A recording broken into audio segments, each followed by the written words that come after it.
Pastor Paul had always been a faithful servant of God. However, the constant challenges and burdens that life threw at him began to weigh heavily on his spirit. Frustrated and angry, he decided to take a walk along the river, hoping for a moment of peace. There, in the quiet of the night, he spoke out into the air, expressing the pain and sorrow that had taken root in his heart. Little did he know, his words did not fall on deaf ears. Unseen by him, someone was listening, or rather, spirits were listening. And in that moment, Pastor Paul encountered a being unlike any he had ever known, a powerful and mesmerizing mermaid. The mermaid was an heir of grace and power, made a proposition to him. She promised him a life filled with riches and wealth, the ability to heal the sick, and the fulfillment of all his deepest desires, everything he had longed for. All of this, she promised, could be his for the asking, for just a small price. A price Pastor Paul, in his weariness and desperation, agreed to pay. For years, he reaped the rewards of their pact. His life transformed as he gained influence, power, and the adoration of his followers. But everything came with a cost.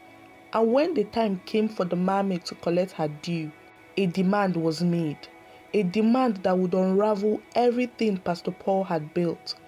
As this story unfolds, you will discover the true nature of the pact Pastor Paul made and how it all began. But before we dive into the heart of the story, remember to subscribe to this channel, like this video, and turn on your notification bell so you never miss another captivating tale. Now back to the genesis of this story. The night was unnaturally still, wrapped in an unsettling calm. The air hung heavy, as if nature itself had paused. Holding its breath, a faint mist slithered along the narrow path to the river, clinging to the wild undergrowth like a pale, ghostly shroud. The crickets chirped sporadically, their rhythm erratic, as though even the creatures of the night felt the tension in the air. Pastor Paul's worn shoes pressed against the damp grass, the sound of each step muffled in the stillness. His trousers whispered against his legs in the cool breeze. Every movement was slow, deliberate, as though he were burdened by invisible chains. His eyes, hollow with exhaustion, seemed to search for solace in the emptiness of the night. He muttered to himself, words filling his lips like broken fragments of a prayer. 9 years, Lord, 9 years, preaching your word, and not a soul remained in your house. A bitter, hollow chuckle escaped him, sharp and uninvited. He stopped and surveyed his surroundings. The river before him was calm, cold, indifferent to his sorrow. There was not a soul in sight, only the vast expanse of darkness stretching before him. Pastor Paul gazed upon the heavens, his hands buried deep in his pockets, his heart heavy with pain and sleepless nights. With a desperate cry, he screamed into the vastness of the night, "Why have you forsaken me, Lord?" The wind stirred, picking up in intensity. He dropped to his knees, his body trembling as tears fell from his eyes. "Maybe you're not there," he whispered, his voice barely audible, cracked with despair. "Maybe I've been shouting into the void. You promised you would provide. You said the righteous would not beg for bread. But my daughter has been cast aside, and your house stands empty, like a tomb." His voice, raw with anguish, barely carried on the breeze. "I am so tired, Lord, so tired. I don't know how much longer I can bear this." For a moment, there was a silence. The wind stopped, the crickets fell quiet, and the river ceased its flow. The air grew thick with tension, heavy with an unnatural stillness, and then it came, a soft hum, delicate and feminine, rose from the river. Slowly something began to emerge from the depths. Long fingers broke the surface, followed by an arm, and then a figure. Her form was radiant, hypnotic, so beautiful and powerful that Pastor Paul stumbled backwards, his heart racing. Her skin shimmered like bronze under the moonlight, her eyes wide and glowing, like lanterns glowing faintly in the fog. Her long hair floated as if it were submerged in water, even though it was dry. From the waist down, her body cascaded into glistening scales, like the very essence of the river itself. Pastor Paul's breath caught in his throat. "Jesus, protect me," he whispered, stumbling back in fear. The figure stepped forward, her movements fluid and graceful, as though she was walking on air. She stood upon the surface of the water as though it were solid ground. Her voice, a mix of lullaby and thunder, resonated in the air. "There is no need to fear, Paul," she said, her tone soft but filled with an undeniable power. Pastor Paul froze, his mind reeling. "How do you know my name?" he asked, his voice trembling. "I know all who speak from the heart," she replied, her gaze unwavering. "And tonight, your heart cried out to me." Pastor Paul's pulse quickened. Who are you?" he stammered. "I am Queen Sheba," she said, her voice like a distant, powerful current, "the ruler of 7 seas. Your cry summoned me." His knees trembled beneath him. "Are you a demon?" he asked, his fear evident in his voice. She laughed, her laughter soft yet full of ancient wisdom. "I am the queen of 7 kingdoms, the mother to the motherless, the helper to the helpless." Pastor Paul's heart pounded in his chest. He wanted to run, but something in her eyes held him back in place. "This isn't real," he whispered to himself. "Yet here I am," she replied, her smile widening. "Real as your suffering." "Why would you come to me?" he asked, his voice breaking. "I came because your suffering called me here," she said softly. "And now I am here to offer you a solution." "I am a pastor," Pastor Paul said, his voice thick with disbelief. "I preach God's word, but—" "Yet," Queen Sheba interrupted, tilting her head slightly, "you called for help from anyone willing to listen. That includes me." With a step closer, she spoke again. "I see your hunger, your shame. You led a flock of ghosts, yet you could have a cathedral full of worshippers. Speak, and the lame will rise. Touch, and the sickness will flee. You could be a god among men." Pastor Paul's heart thundered in his chest. "And what's the price?" he asked, his voice barely above a whisper. A sly smile crept across her lips. "A small sacrifice," she said. "Once a year, you will offer me the soul of a virgin woman, untouched, pure, grown, no questions asked." Pastor Paul recoiled, his breath catching. "That's wicked," he gasped.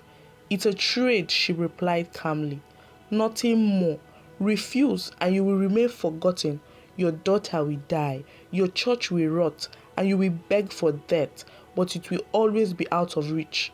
He stood silent for a long moment, looking down at his trembling hands. "And if I accept, you will rise, you will thrive, you will shine," she said, her eyes gleaming with an intensity that seemed to pierce his soul. Pastor Paul swallowed hard. "I need time to think." "You have 7 days," she said, her voice like the calm before a storm. "On the 7th day, if you return, our covenant will be sealed." With that, she sank back into the river without a sound, disappearing into the dark depths from which she had come. That week, Pastor Paul barely ate, his body weak from both hunger and the weight of his thoughts. He barely slept, tossing and turning, unable to find rest. He picked up his Bible, hoping for comfort, but the pages seemed hollow, the words silent. He prayed, but all he felt was an icy void, as if his words were swallowed by an endless chasm. His eye fell upon his daughter, pale and frail, lying in their bed. He thought of the empty pews in the church, the place he had once called his sanctuary. Now nothing but an echo of emptiness. On the seventh night, after days of turmoil, he returned to the river. His heart pounded in his chest as he stood at the water's edge, feeling the weight of his decision pressed down on him. His voice, barely a whisper, trembled in the cold air. "I will do it." The words escaped his lips as though they had a life of their own, sealing his fate. From the depths of the river, Queen Sheba rose again, her form glistening in the moonlight. She smiled to him, a victorious knowing smile, as though she had already won a war without uttering a word. "Good," she said softly, her voice rich with approval. The following Sunday, the miracles began. The pews, which had once sat empty, were now packed. People filled the church, drawn by the rumors of Pastor Paul's newfound power. The first miracle came when a woman once bound to a wheelchair stood and walked after Pastor Paul touched her. Her tears of joy flowed freely as she took her first steps in years. Then a man, his eyes dull and grey, looked upon his wife for the first time in many years. His vision restored. He saw her face, clear and vibrant, full of life. Money poured in, donations flooded the church, and land was offered freely. Billboards went up all across town, beckoning people from far, near, "Come and receive your miracle at Pastor Paul's church." Pastor Paul became a household name, his church growing in size and influence beyond anything he could have imagined. But there was a price, one that weighed heavily on him. Every year, on the last day of November, he would disappear with a quiet woman, sometimes taken from orphanages, sometimes from prayer groups, but always untouched and pure. And after that, they were never seen again.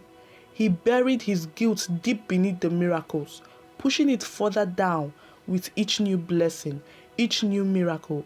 The joy of his success drowned out the cries of his conscience until the sixth year.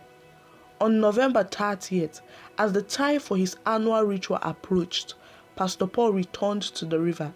He had chosen the woman for that year, ready to fulfill his part of the deal. But when he arrived, he found Queen Sheba waiting for him. And that was unusual. Sitting at the edge of the water, her dress dripping with water like it had just been pulled from the river's depths. She looked at him with eyes that seemed to pierce his very soul, then turned her gaze to the woman he had brought. "Not her," she said, her voice laced with a chilling finality. "This is not the one." Pastor Paul's heart skipped a beat. "Bring me favor. It's about time." The mermaid's voice was cold, carrying an unmistakable edge. "Favor, my daughter?" he asked. She continued, her tone dripping with a chilling finality. "She's untouched, and you knew the price would rise. She's 16. She's perfect." Her words cut through him like a blade. And then, with that terrifying certainty, she added, "or all things unravel." Pastor Paul dropped to his knees, his body trembling under the weight of the deal he had made years ago. Desperation filled his voice as he pleaded, "Please, take anyone else. I will give you 10 others. Just spare her." The mermaid's eyes, glowing like burning coal, fixed on him with a quiet, unyielding power. "One soul," she said, "or everything burns." He shook his head, tears welling in his eyes. "I can't. I won't. Please, I'm begging you." And just like that, the consequences began. The very next day, his healing touch, his once sacred gift, ceased. His hands, once able to cure the sick, became nothing more than a hollow shell.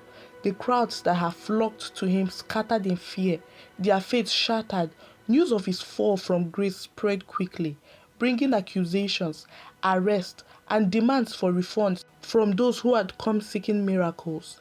And Favor, his daughter, began to scream at night, screams so violent they cracked mirrors. Her voice twisted into demonic tongues, words no one could understand.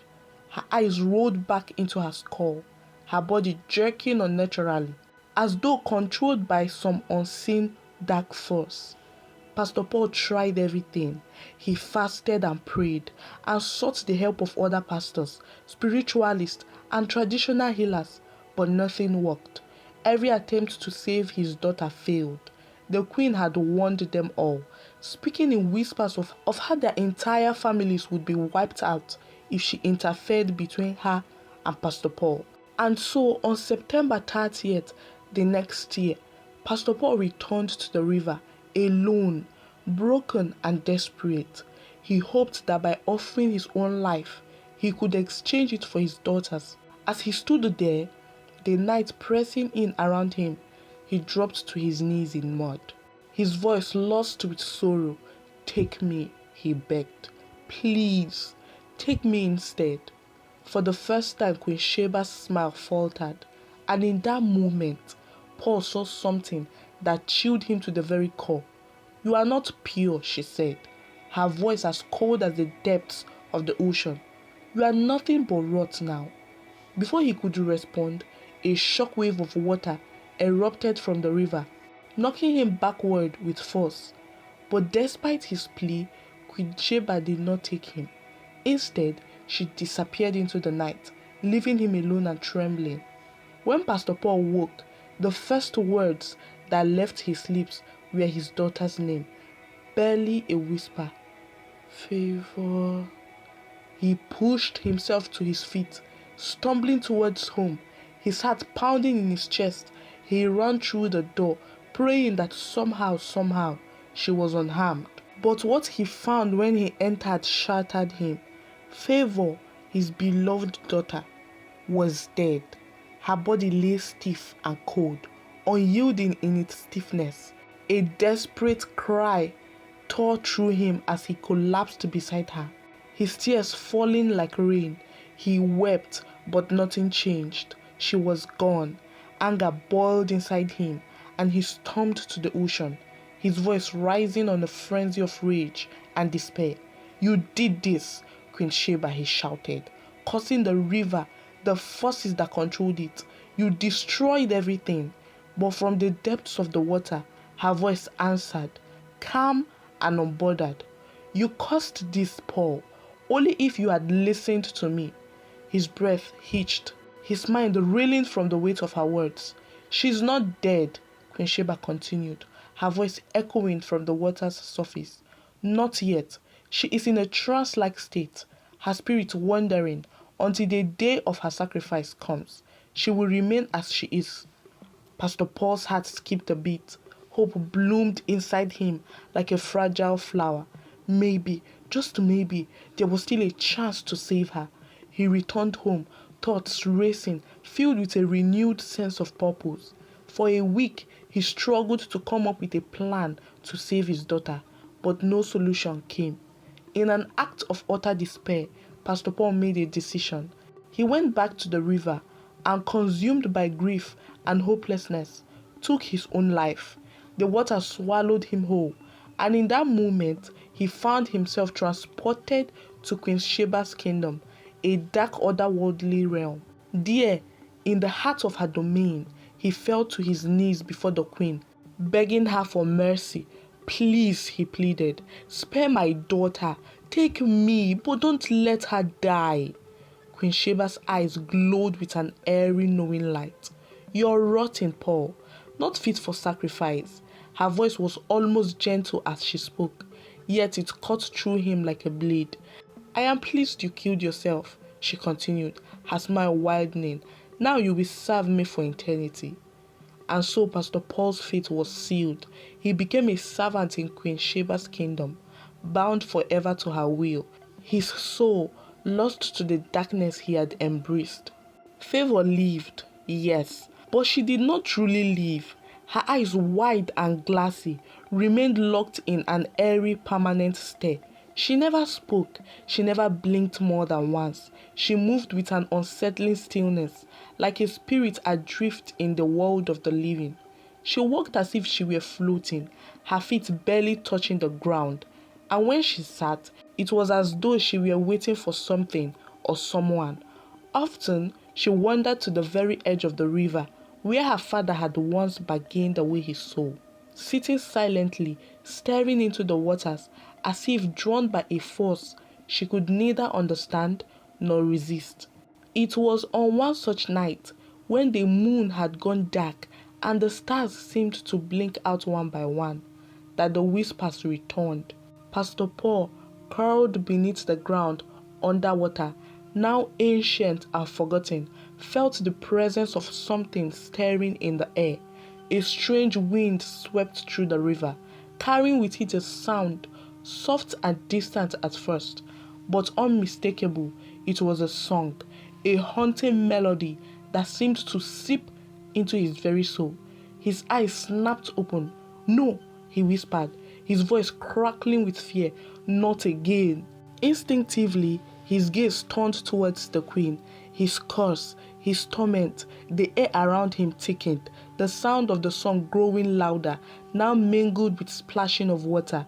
His heart began to pound, and then he saw her, Favor, standing ankle deep in the water, her dress clinging to her thin frame. The song still echoed from her lips, a melody that was not hers. Pastor Paul screamed out in desperation, his voice cracking with sorrow. "Favor, go back, please." But she didn't hear him. She didn't turn. She was humming, as if entranced by the very waters she stood in. From beneath the surface, glowing shapes began to flicker in the depths, like eyes that had been waiting, watching, silent and patient. Pastor Paul fell to his knees, his body trembling with horror. "Take me," he screamed, his voice raw with desperation. "I told you, take me instead." The water began to bubble violently, as though something was rising from its depths. And then she appeared, Queen Sheba. But this time, she was not the beautiful, ethereal creature he had once encountered. No, her face was cracked, like old porcelain, her eyes burning with a fiery rage, her mouth twisted unnaturally wide, revealing low, jagged black teeth that seemed to bite at the very air around her. "You broke the covenant," she hissed, her voice filled with malice. "The balance is broken. I gave you everything, Paul, everything." Tears flowed freely from his eyes. He collapsed at her feet, begging, "Please, have mercy." Her smile grew wider, but it was not one of kindness. "Favor is exactly what I am here for," she said, her voice laced with dark satisfaction. And then, as she reached for Favor, a brilliant light broke through the suffocating darkness. A voice, calm and commanding, echoed across the river. "She is mine." It was Jesus. With nothing more than a single word, he shattered the power of the mermaid, breaking her hold over Favor. In the final confrontation, Jesus stood firm with a single word. He declared, "Enough." At his command, Queen Sheba crumbled, her form disintegrating before his power. Her kingdom, once vibrant with dark magic, shattered in an instant. The river once feared and worshipped was forever changed. Its waters no longer a vessel for evil. The villagers, freed from her grip, renamed the river Anini River and vowed never to return to its cursed banks. Jesus had saved her, not just from death, but from the clutches of Queen Sheba's evil influence. The darkness that had bound her for so long lifted, and Favor's eyes cleared. Favor, now fully awakened, stood tall, transformed. She was no longer the innocent daughter of a man who had lost his way. She was a woman of God, chosen for a purpose far greater than anything Pastor Paul had ever imagined. But the village, once healed by the false miracles of the mermaid, was beginning to suffer once more. For every illness the queen had cured, many more took their place. The people had been deceived, worshipping false gods, and now they paid the price for their blind faith. Favor, now a true woman of God, became the leader of the village spiritually. She guided them with wisdom, faith, and prayers, helping them rebuild what had been lost. The people turned away from the darkness and sought a path of true light, guided by the faith Favor now embodied. Pastor Paul's tragic sacrifice had unknowingly set the stage for her transformation. His fall had led to her awakening, and through her, the village found redemption. Though he never saw it, his legacy lived on through his daughter, Favor, the woman who led them towards the light. Thank you for watching this video until the end. Please support me by subscribing to this channel, giving this video a like. Do well to turn on the notification bell so you don't miss out on more captivating stories like this one. Thank you.